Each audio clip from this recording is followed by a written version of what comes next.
ஏ வாடி வாடி வாடி வாடி, மதுரையோட திருமகளே, பிக் பாஸோட மருமகளே, முனியம்மா விட்டு லெஃப்ட் ரைட்டு வாங்கி விட்டுருக்கிறியம்மா. அதுவும் நம்ம நைட்டி அக்கா பிரியவர்ஷினிய என்ன அடி, 10 நிமிஷம் விட்டு பொல பொல பொல பொலன்னு பொழந்து கட்டிருச்சு. முனியம்மாவுக்கு இப்படியெல்லாம் பேச தெரியுமா அப்படின்னு நானும் பார்த்துக்கிட்டு இருக்கேன். அப்படி என்ன முனியம்மா பிரியவர்ஷினியை பற்றி பேசுச்சு? ஒட்டுமொத்தமாக காமன் மேனில் என்ன நடந்துச்சு அப்படிங்கிற முனியம்மாவுடைய அனுபவத்தை முனியம்மாவுடைய யூடியூப் சேனலில் வீடியோவாக போட்டு வச்சிருக்கு முனியம்மா. சரி, என்னடா பேசி வச்சிருக்கு அப்படின்னு நம்ம போய் பார்த்தா நம்ம ஷாக்குக்கு மேலே ஷாக்கு.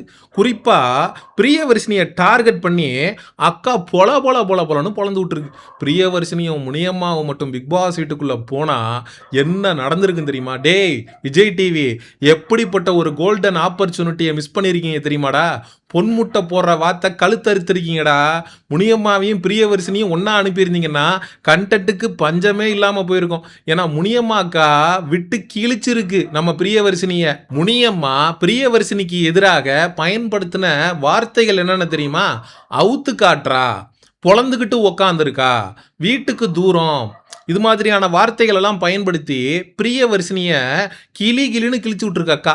அந்த பேமாலியை போஸ்ட்மார்ட்டம் பண்ணு, மாமூனி பூட்ட கேஸு அப்படிங்கிற மாதிரி வண்டையா ஒரு விஜயகாந்த் திரைப்படத்தில் விஜயகாந்த் வந்து ஒரு சாதி சங்க தலைவரை அரெஸ்ட் பண்ணி கூட்டிகிட்டு வருவார். விஜயகாந்த் அதில் போலீஸ் ஆஃபீஸராக நடிச்சிருப்பார். அப்போ அந்த சாதி சங்க தலைவர் என்ன சொல்லுவாருன்னா, ஏய் நீ வேற சாதிக்காரன், என் மேலே கை வச்சா தமிழ்நாடே கொந்தளிக்கும், என் சாதிக்காரன்லாம் உன்னை சும்மா விட மாட்டான் அப்படின்னு சொல்லுவார். அப்போ விஜயகாந்த் என்ன சொல்லுவாருன்னா, இன்னொரு ஆஃபீஸரை கூப்பிடுவார். நீங்கள் வந்து இவர் சாதிக்கார ஆள் தானே, இந்த ஆளை பொல பொலன்னு பொலங்க அப்படின்னு குனிய வச்சு ஊமை குத்துவாங்க. அதனால் பிரியவர்ஷினி வந்து ஒரு பெண், அதனால் நம்ம ஒரு கட்டத்துக்கு மேலே பிரியவர்ஷினியை விமர்சித்து பேச முடியாது அப்படின்னு நிறைய பிக் பாஸை ரிவ்யூ பண்ண ஆண்கள்லாம் பிரியவர்ஷினி விஷயத்த மேலோட்டமாக பேசிட்டு கடந்து போனாங்க. ஆனால் இப்போ முனியம்மா வந்து நானும் பெண் தானே, எனக்கும் அச்சம் மடம் நாணம் பயிர்ப்பு இதெல்லாம் இருக்கத்தானே செய்யும் அப்படின்னு பிரியவர்ஷினியை பொழந்து கட்டியிருக்கு முனியம்மா.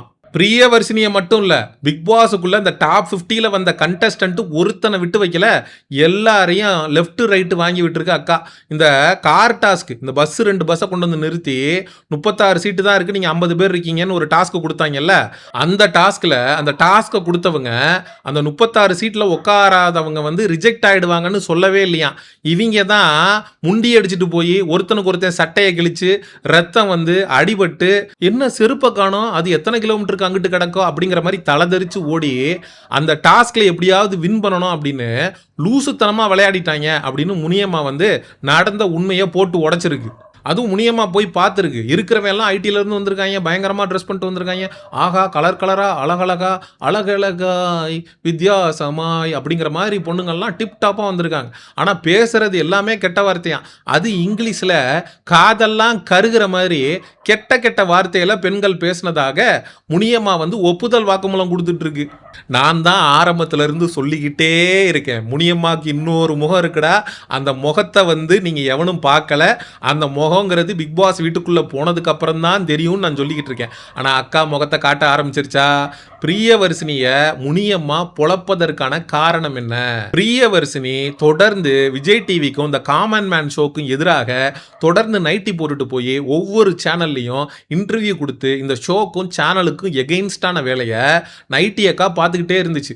அதனால் விஜய் டிவி ஒரு வேளை முனியம்மாவுக்கு ஃபோனை போட்டு, முனியம்மா நாங்கள் உங்களை செலக்ட் பண்ணலான் இருக்கோம், உங்களுக்கு இப்படிப்பட்ட வாய்ப்பை கொடுக்குற, நம்மளை பற்றி இந்த பிரியவர்ஷினின்னு நைட்டி போட்டுட்டு வந்த பொண்ணு எவ்வளோ கேவலமாக பேசியிருக்கு தெரியுமா, அப்படியாந்தே அவ்வளோ கேவலமாக பேசுதா, என்ன செலக்ட் பண்ணிட்டீங்களா, விடுங்க அந்த நைட்டி அக்காவை நான் பார்த்துக்கிறேன் அப்படின்னு சேனலோட இன்ஃப்ளூயன்ஸில் முனியம்மா வந்து பிரியவர்ஷினியை பொல பொலன்னு பொழக்குதா அப்படிங்கிற கேள்வியும் நம்மளால் எழுப்பாமல் இருக்க முடியல.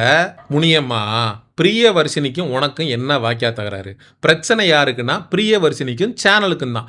சேனல் வந்து எங்கிட்ட மன்னிப்பு கேட்கணும், என்ன கேவலப்படுத்திட்டாங்க, ஜட்ஜஸ் வந்து அசிங்கப்படுத்திட்டாங்க அப்படிங்கிற குற்றச்சாட்டை ஆரி மேலே மாயா மேலெல்லாம் வந்து பிரியவர்ஷினி வைக்கிது. இந்த சேனல் வந்து பயாஸ்டாக செயல்படுறாங்க, அவங்களுக்கு தேவையான ஆட்களை மட்டும்தான் அவங்க செலக்ட் பண்ணிக்கிறாங்க அப்படிங்கிற குற்றச்சாட்டெல்லாம் ரிஜெக்ட் ஆகி போன வைக்கக்கூடிய கண்டஸ்டன்ஸ் வைக்கக்கூடிய குற்றச்சாட்டு. நீ எதுக்கு சேனல் தரப்புக்கு ஆதரவாக பேசுகிற மாதிரி பிரியவர்ஷினிக்கும் ரிஜெக்ட் ஆன நபர்களுக்கும் எதிராக உட்காந்து பேசிக்கிட்டு இருக்க? முனியம்மா இப்படி பேசுவதற்கு ரெண்டு காரணம் மட்டும்தான் இருக்க முடியும். ஒன்று, சேனலே இன்ஃப்ளூயன்ஸ் பண்ணி முனியம்மா இந்த மாதிரி வந்து நம்ம சேனலை பற்றி ரிஜெக்ட் ஆகி போனவங்கெல்லாம் ரொம்ப தரைக்குறைவாக பேசியிருக்காங்க, ஒன்று நாங்கள் செலக்ட் பண்ணியிருக்கோம், பாத்தியா இந்த மாதிரி வந்து உனக்கு வாய்ப்பு கொடுத்ததுக்காக சேனலை பற்றி எவ்வளோ கேவலமாக பேசுகிறாங்க அப்படின்னு முனியம்மாவை தூண்டி விட்டு பின்னாடி இருந்து விஜய் டிவி இந்த ரிஜெக்ட் ஆன கண்டஸ்டன்ஸ் மேலெல்லாம் கல்லெறியுதா அப்படிங்கிறது முதல் கேள்வி. ரெண்டாவது காரணம் என்னவாக இருக்க முடியும் அப்படின்னா, முனியம்மா இங்கே வா, இந்த மாதிரி வந்து சேனலுக்கும் இந்த பிக் பாஸ் நிகழ்ச்சிக்கும் காமன் மேனுக்கும் எதிராக ரிஜெக்ட் பண்ண கண்டஸ்டன்ஸ் எல்லாம் பேட்டி கொடுத்துட்ருக்காங்க. நீ அவங்கள எதிர்த்து வீடியோ போடுற அப்படின்னா நாங்கள் வந்து உன்னை செலக்ட் பண்ணுறோம், உன்னுடைய எதிர்காலத்திற்கு நாங்கள் கேரண்டி, பிக் பாஸில் 106 நாள் உன்னை உள்ளே வைக்கிறோம், நாங்கள் சம்பளம் கொடுக்குறோம், அடுத்து விஜய் டிவியுடைய செல்ல பிள்ளையாக நாங்கள் உன்னை தத்தெடுத்துக்கிறோம் அப்படின்னு சொல்லி முனியம்மா கிட்ட பேரம் பேசி முனியம்மா இப்படி பேசுகிறாங்களா அப்படிங்கிறது நமக்கு தெரில. பிரியவர்ஷினியே விரிச்சுக்கிட்டு உக்காந்துருக்கு அப்படின்னு பேசுகிறதெல்லாம், அதுவும் ஒரு பப்ளிக் பிளேஸில் ஒரு யூடியூப்ல உட்காந்து ஒரு பெண் இன்னொரு பெண்ணை பற்றி பேசுறதெல்லாம் வந்து உண்மையிலே அருவருக்கத்தக்கத்தனமாக இருக்குது. அதில் பிரியவர்ஷினிகிட்ட போய் நிறைய ஆண்கள் சொன்னாங்களாம், நீங்கள் இந்த மாதிரிலாம் உட்காராதீங்க, அது வந்து பார்க்குறதுக்கு அசிங்கமாக இருக்குது அப்படின்னு. ஆனால் பிரியவர்ஷினி கேட்கவே இல்லையா. அதுக்கப்புறம் ஒரு பெண் வந்து ஜாடமாடையாக சொன்னாங்களாம், அப்படி இப்படி அப்படின்னு சொல்லி நீ இப்படி உட்காந்துருக்க அப்படின்னு. அதுக்கும் பிரியவர்ஷினி வந்து சட்டை பண்ணலையாம். யார் எப்படி உட்காந்தா நமக்கு என்ன அப்படின்னு நம்ம வேலையை பார்ப்போம் அப்படின்னு சொல்லி முனியம்மா நினச்சிக்கிச்சான்.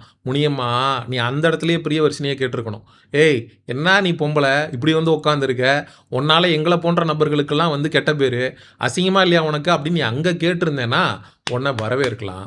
ஆனால் அங்கே அமைதியாக இருந்துட்டு நமக்கு எதுக்குடா வம்புன்னு இருந்துட்டு மற்றவன் போய் கேட்கட்டும் அப்படின்னு இருந்துட்டு இப்போ வந்து நீ பிரியவர்ஷினிக்கு எதிராக வீடியோ போடும்போது பிரியவர்ஷினியை பற்றி கேவலமாக பேசும்போது தான் நமக்கு சந்தேகமாக இருக்குது. இதை நீ பேசுறியா இல்லை பின்னாடி இருந்து சேனல் உன்னை தூண்டி விட்டு பேச வைக்கிறாங்களா அப்படிங்கிற கேள்வியை இந்த இடத்துல முனியம்மாவுக்கு எதிராக நம்ம எழுப்பி தான் ஆகணும். எனக்கு எந்த இடத்துல வந்து சிரிப்பை கண்ட்ரோலே பண்ண முடியல அப்படின்னா, பொழந்துக்கிட்டு உட்காந்துருக்கு, ஏமா இப்படி உட்காந்துருக்க அப்படின்னு கேட்டதுக்கு பிரியவர்ஷினி ஒரு பதில் சொல்லியிருக்கு பாருங்க, காற்று வாங்கிட்டு இருக்கேன் அப்படின்னு சொல்லியிருக்கு பிரியவர்ஷினி. ஆக மொத்தத்தில் ஒரு ஷோக்கு எப்படி போகணுங்கிற அறிவு பிரியவர்ஷினிக்கும் இல்லை, பிரியவர்ஷினி இப்படி போயிடுச்சே அதை எப்படி வந்து விமர்சிக்கணும் அப்படிங்கிற அறிவு முனியம்மாவுக்கும் இல்லை. தப்பு பண்ணிட்டீங்கடா, நீங்கள் முனியம்மாவை மட்டும் செலக்ட் பண்ணது பெரிய தப்புடா, கூடவே பிரியவர்ஷினியும் சேர்த்து செலக்ட் பண்ணி பிக் பாஸ் வீட்டுக்குள்ளே அனுப்பியிருந்தீங்கன்னா வாரம் ஆரவாரம் அப்படின்னு இருந்திருக்கும், பிரியவர்ஷினி வெர்சஸ் முனியம்மான்னு இருந்திருக்கும். அப்படி ஒரு வாய்ப்பை இந்த விஜய் டிவி இழந்துட்டாங்க அப்படின்னு தான் நான் சொல்லுவேன். சரி, மக்களாகிய நீங்கள் முனியம்மா பிரியவர்ஷினியையும் பிக் பாஸ் காமன் மேன்ல இருந்து ரிஜெக்ட் ஆகி போன கண்டஸ்டன்ஸையும் இந்த கிளிக்கிறதுக்கு என்ன காரணம் அப்படின்னு நீங்கள் நினைக்கிறீங்க அப்படிங்கிற உங்களுடைய கருத்துக்களை மறக்காமல் கமெண்ட் செக்ஷனில் சொல்லுங்கள். Exclusive entertainment and Bigg Boss அப்டேட்ஸுக்கு மிஸ்டர் செய்யோன் சேனலை சப்ஸ்கிரைப் பண்ணுங்கள். See you in the next video. Bye bye.